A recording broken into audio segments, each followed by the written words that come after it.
नम्रने भावो ही वस्तुन्यो तस्मात् भावी कारण। ना वो किसी पत्थर में है, ना किसी मिट्टी में है, ना किसी काष्ठ में है, वो है तो कहाँ है? केवल हमारे भावों के अनुसार, हमारे भाव अनुरूप ही ईश्वर अपने भावों को जीव मात्र को दर्शाता है। हमारे आचार्य जी सामने बैठे हैं।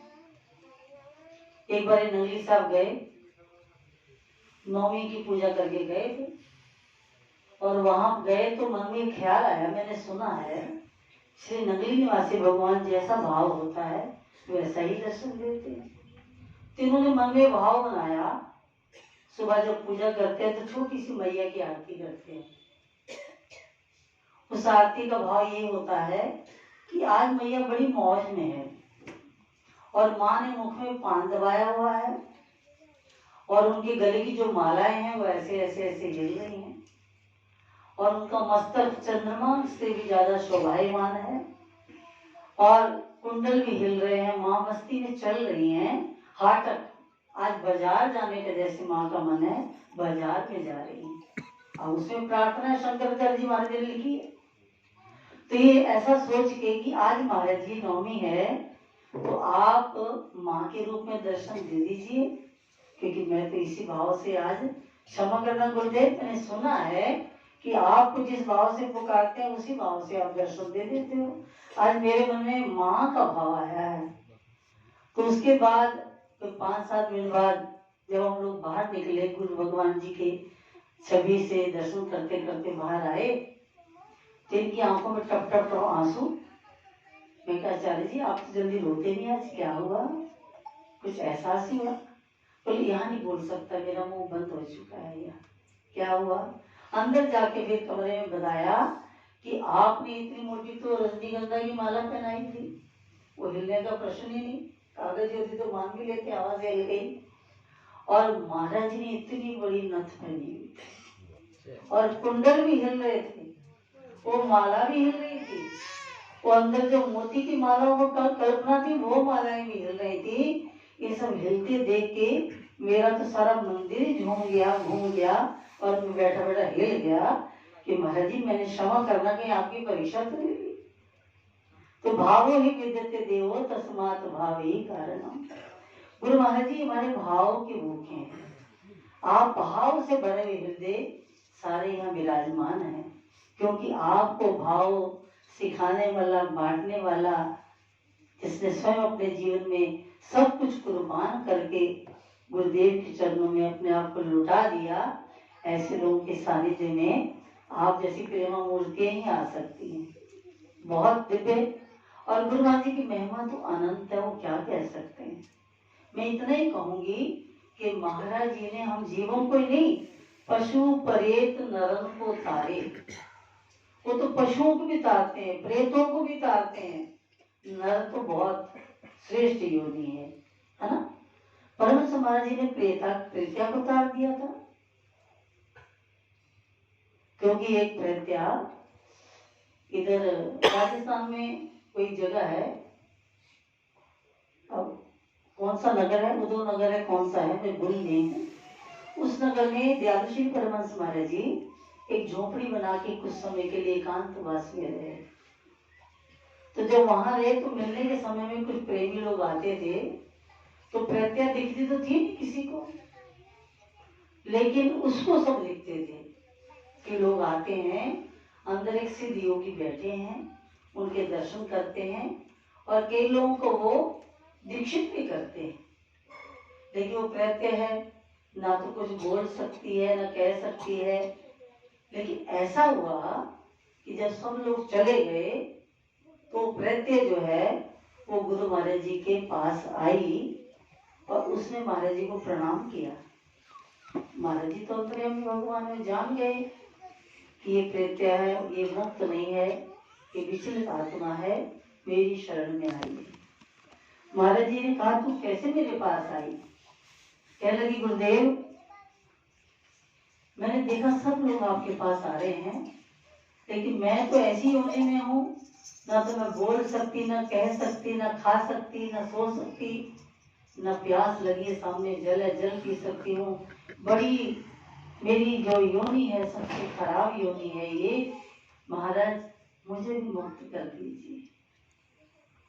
कहते दयालु श्री परमात्मा जी उसकी प्रार्थना सुन के बहुत दया आई और महाराज ने प्रेष मंत्र दिया उसको, जो मंत्र सबको देते हैं गुरु महाराज जी, वही मंत्र गुरु महाराज ने प्रेत्य को दिया और कहा जिस बेरी पर तू बैठी है इसी बेरी पे बैठ के इस मंत्र को जपना। जब तू इस मंत्र का जप करेगी और एक समय में तू मुक्त हो जाएगी। और उसमें हम लोग तो उस बात को हो सकता है पूर्णता ना भी मानते हो, लेकिन प्रत्यय ने माना और कहते जपते जपते जपते वो एक दिन बेरी जो है वो खंडित हो गई और वो प्रत्यय मुक्त हो गई। तो महाराज जी मनुष्य का पशुओं को भी तारते हैं, प्रेतों को भी तारते हैं, है ना। नंगल में माँ बेटी जानते होंगे, एक गौ थी कामधेनु, नंगल वाणी के समय की थी, तो परम प्रभु के समय तक वो रही। कहते एक ही बार ब्याही थी वो, था जीवन दूध दिया उसने।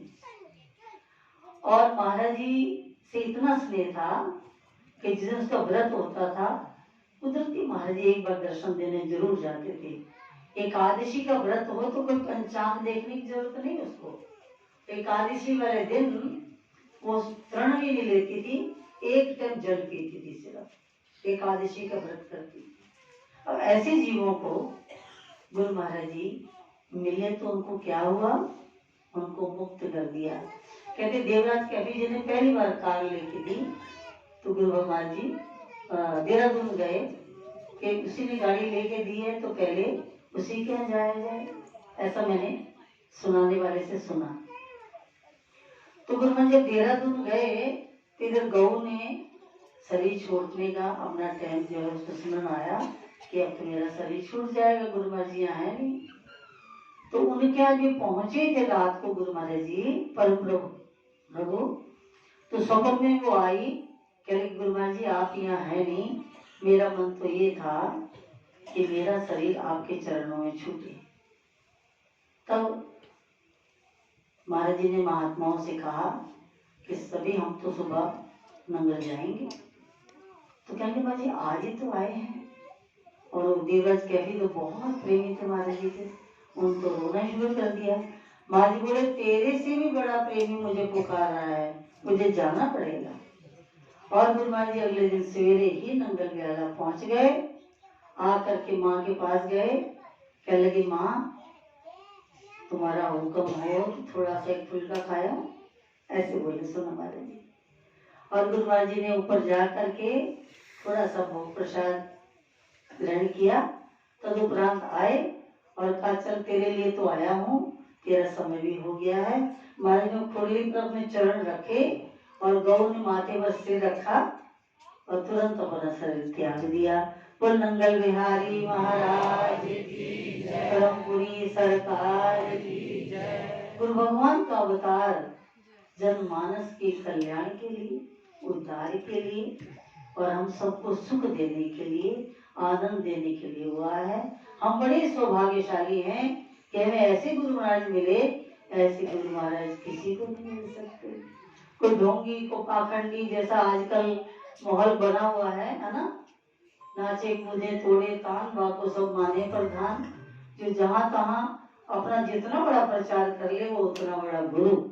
लेकिन महाराज जी कहते थे गुरु वही जो ब्रह्म निवारे, और गुरु वही है जो तुम्हारे जीवन में जितने भ्रम हैं उनकी निवृत्ति करके तुम्हें सही मार्ग पर, सच्चे सुच्चे मार्ग पर लगा करके तुम्हें जीवन में वो चीज दे दे जिसका तुम्हें अभाव है।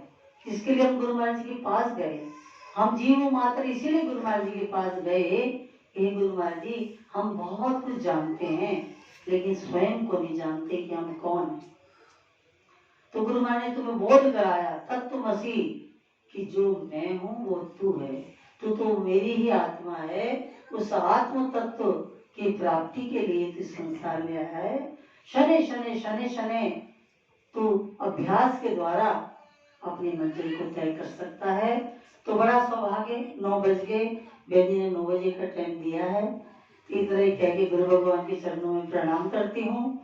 समय तो अभाव था, नहीं तो कल भी रुकती मैं, आज ही भेजे रुकना ही है, सत्संग के बाद ही जाना है। इसलिए कल थोड़ा शिवरात्रि के लिए यात्रा पहला सत्संग आपका ही हो जाएगा ना, फिर 4:30-5 बजे तक ही हो जाएगा।